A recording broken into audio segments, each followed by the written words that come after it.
Think robots taking over the world? Think again, AI is already in your pocket. Let's dive into the world of artificial intelligence, or AI for short.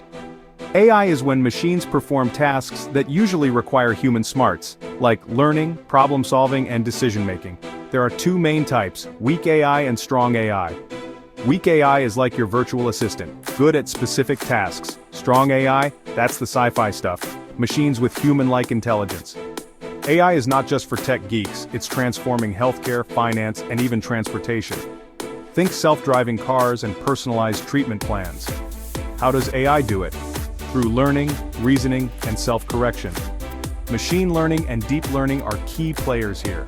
They help AI get better and smarter over time.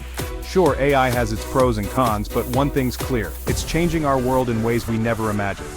So, if you're curious about the future, AI is a great place to start. Want to dive deeper? Maybe it's time to consider an AI certification. Stay curious, stay informed.